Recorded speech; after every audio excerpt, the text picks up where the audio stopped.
Welcome to Do This, Not That, the podcast for marketers. We share quick tips, things you can do right now, and then we add a little bit of chaos at the end of every episode. We also keep it short, like this intro. Let's check it out. We are back for Do This, Not That, and we have a repeat guest. You know when a guest is great, when we bring them back, because we almost never do that. So who do we have? We have Brian Minick, who's the Chief Operating Officer at ZeroBounce. Now, Brian won't say this about himself, but I will. First of all, ZeroBounce, the reason I asked Brian to come back is the basics of email performance, getting in the inbox, not going to the junk folder or spam folder, deliverability. Everybody's always trying to figure out what they got to do. And Brian, he's a super technical dude because he oversees the fact that ZeroBounce helps hundreds of thousands of companies with better email validation, better email deliverability. But the reason Brian's cool is that he's normal. Usually get a tech person on here, they're like a big nerd. I don't know what they're talking about. They use big words I don't understand. But Brian, while he knows the words, he doesn't use them because he knows I'm very simple-minded. So we're going to break it all down here. He's awesome. Brian, welcome to the show. Thanks, Jay. I'm excited to be back, and I'll keep all geek terminology off to the side here today. So it sounds good. By the way, we didn't talk about this. I'm just curious right out of the gate. Are you like Star Trek or Star Wars, or are you neither because you're not that big of a whatever? I'm neither because I'm much more into stupid comedy movies that like Step Brothers, Bridesmaids, that just allow me to actually escape. So I can't say I'm good into the Star Trek and Star Wars world. That's my wife for sure.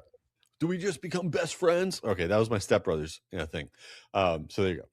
Anyway, so let's jump into it here. I want to get into dispelling some myths about email deliverability. I want to tell everyone some table stakes things. Everybody's out there is like, okay, I don't think my emails are all going to the inbox the way they should. I think a lot are going to spam. I think it's because of this reason or that reason. And usually people get it wrong. So when someone comes to you and says, hey, I have 100% deliverability, I'm crushing it, or hey, my deliverability is terrible, what's going on? What are the basics that you kind of dig into that everybody needs to know? Yeah. So number one, 100% of anything, not possible. So if you think you're 100% in the inbox, I can with certainty tell you you're wrong unless you're sending emails to yourself and only to yourself. Like you send one email. Yeah. So if you send mail in any sort of size, thousands of messages, hundreds of thousands of messages, you will definitely be in spam folders at some point. And this can be due to just user behavior. So if they have marked you as spam, or if, we're G Suite, I use G Suite and Gmail. If you hit mark spam, it then says, do you want to also block this person? And if you say yes, it doesn't actually block the message. It throws it in the spam folder. So you can, have even just individual users that can change the behavior of where your mail ends up going, but the aggregate of those signals can really start to influence what's happening on that network. And so it is definitely important to understand 100% is not possible. And what you want to achieve is maximum, capability of being in the inbox. And you definitely want to be shooting for, 98% and above. And this can be done, but it's not easy, and it does require some work, and it requires some effort to make sure that you're doing the right things. All right. I want to ask you a series of true-false questions related to deliverability, and I want you to answer true-false and then maybe give you one or two sentences afterwards that support whether it is true or false, okay, about deliverability. Okay. Sounds good. Okay. True or false that if I put words like free in the subject line, that there are certain words, if I put in my email subject line, it will cause me to go to the junk folder more by using those words? Totally false.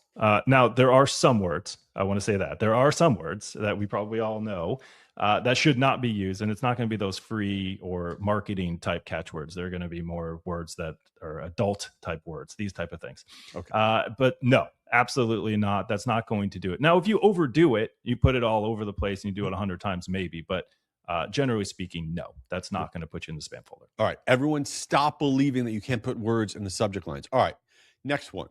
Is it true that if I get unsubscribes, even really mean unsubscribes, this will hurt my deliverability? And this is the reason I'm going to the spam folder. This is false as well, and actually, unsubscribes send positive signals towards your deliverability, because it actually means someone opened and clicked. So just because someone unsubscribes, this is why I preach this. Don't make it impossible for people to unsubscribe. You are doing yourself more harm than good, because if they don't want your email and they can't unsubscribe, they will mark you as spam, and that is way worse than an unsubscribe any day of the week. So no, that is not going to put you in the spam folder. What it can do is do it on that user, so it can have some influence on that user, but no, it's not going to hurt your deliverability, and unsubscribes are okay. Okay. True or false? My emails are going into the promotions tab, and I want to get out of the promotions tab because that's a bad place for my emails to go. Should I try to get out of the promotions tab?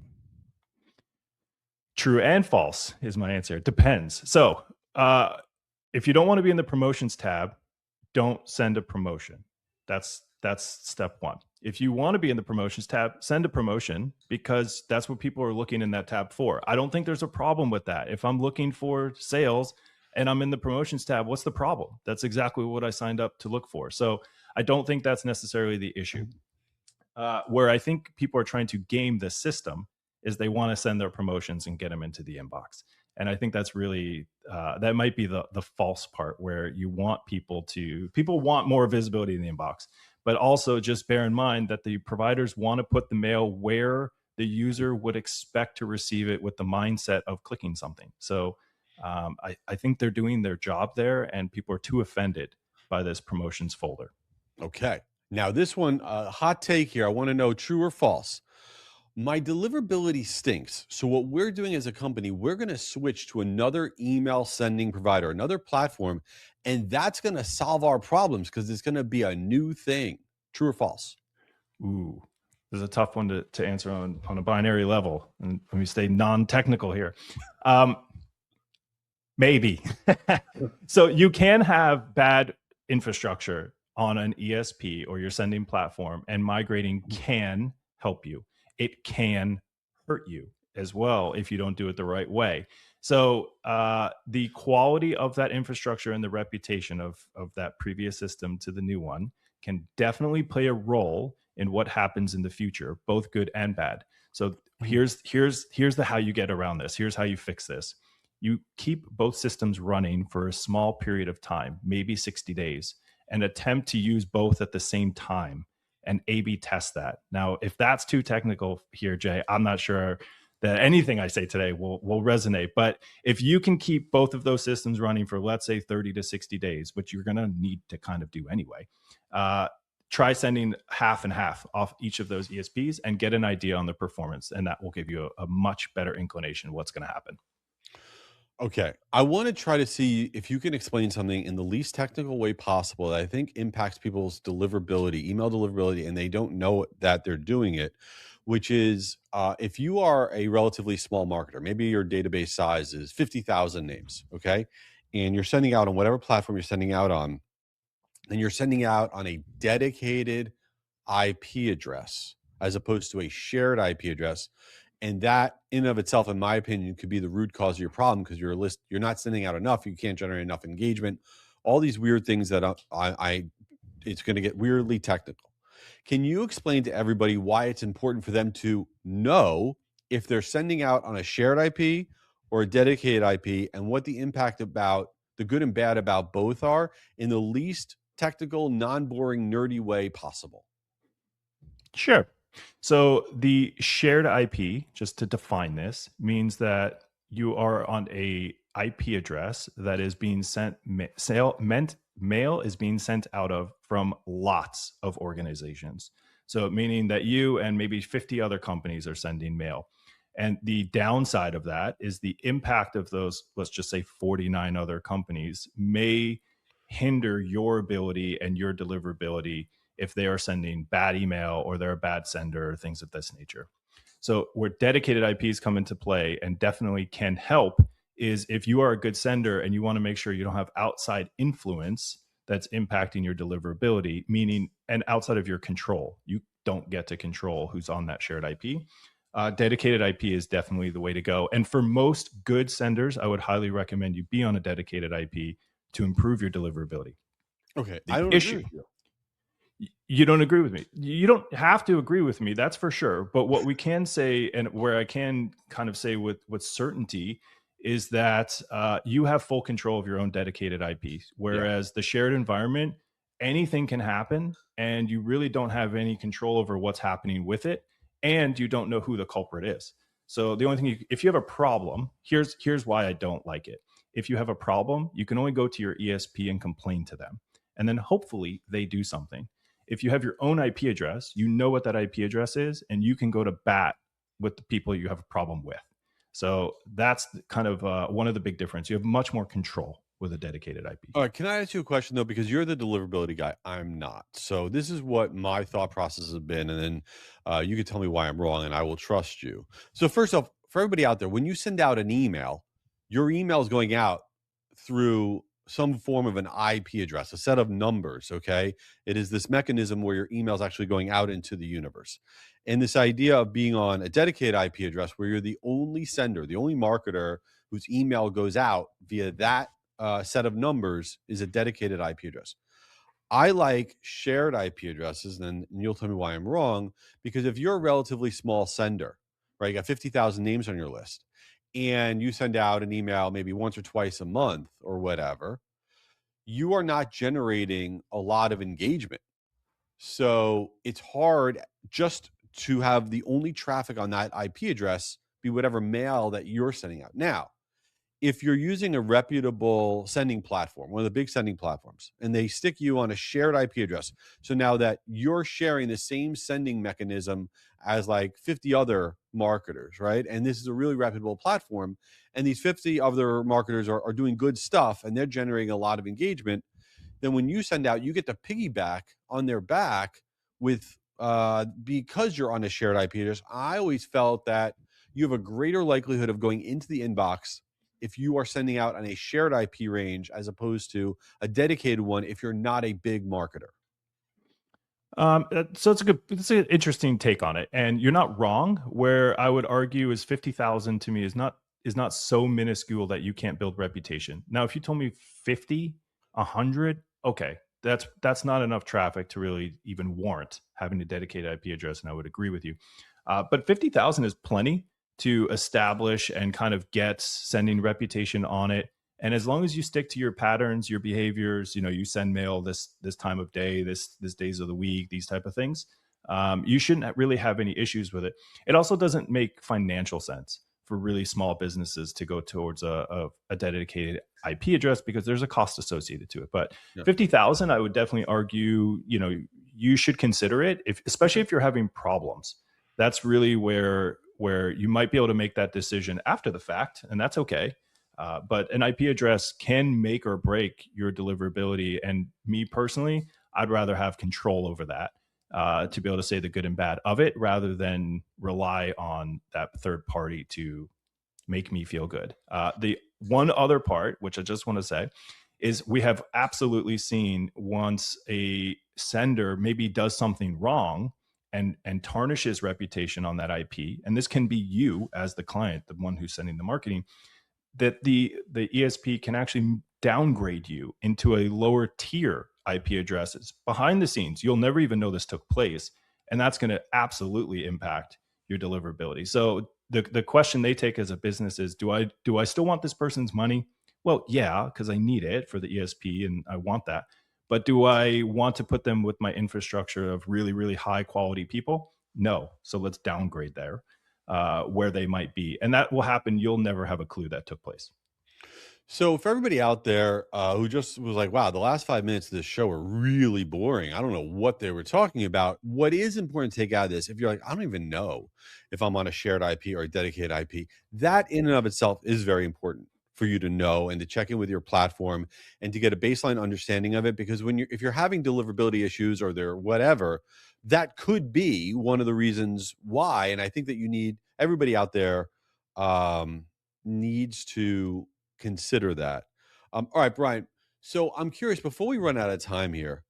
So you don't watch Star Trek or Star Wars, but I clearly No. established everybody now knows you are a nerdy dude. I mean, the last 5 minutes proves it. what nerd things do you actually do if you don't follow the normal path of Star Trek and Star Wars? Wow. I'm really gonna embarrass myself here. I think what probably my bad habit, is that what we're gonna talk about here? What's my bad I don't habit? know. I just feel like what like do you just go at home and do you have like a tattoo of like the Pythagorean theorem or something? I don't know. Oh my god, that's hilarious. No, I'm much more not that nerdy. I think it's just aimless scrolling on social media. Probably like the other people would be the bad habit that I would probably consider. I don't think TV's a bad habit, just to be clear. But no, I don't really watch TV. I'm trying to watch the Olympics, but man, bobsledding's just not that exciting. Wow. So things like that. Wow, you're just not a nerdy guy. And for everybody out there, I'm going to get hate on Star Trek, Star Wars. I like both. Okay. I'm way more Star Trek than Star Wars, 1,000 times over. So, because all the new Star Wars after Return of the Jedi, I forget it. They're all terrible. Very, very important topic here that we're covering. I did like Mandalorian. I will say that. So Oh, I do watch Star Wars, but I watched the Mandalorian. Can't say I loved it. It was all right. all right. But I like future stuff, techie kind Okay, of good. routes there. All right, good. So that's Good. where it was. So, all right, everybody, what Brian's company ZeroBounce does is pretty wild, and they have a lot of free stuff and access to stuff. So, Brian, give a commercial here. Hit everybody up with how they should get consumed in your world and what they can get access to.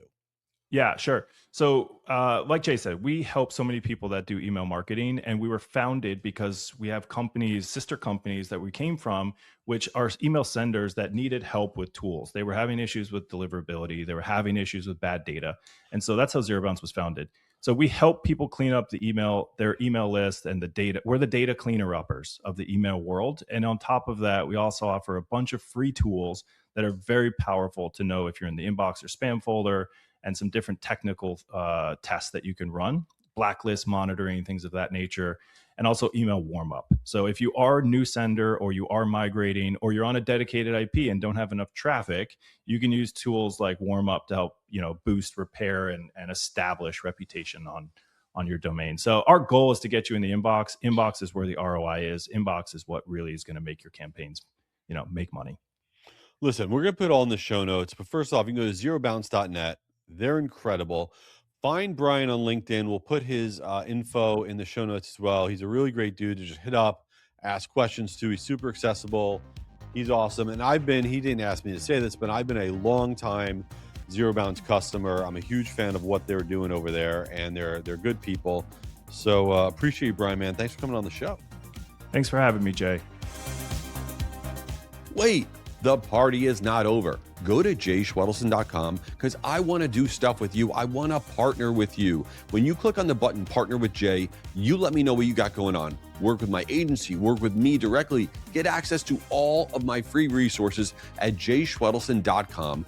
And I got a book coming out this April. It's called Stupider People Have Done It, and all of the net proceeds are going to the V Foundation for Cancer Research. Go on Amazon, buy Stupider People Have Done It. That way you can help kick cancer's butt with me. And if this podcast wasn't the worst podcast you've ever listened to, it might have been, leave it a review, follow the show. You are awesome. Go out there and crush it.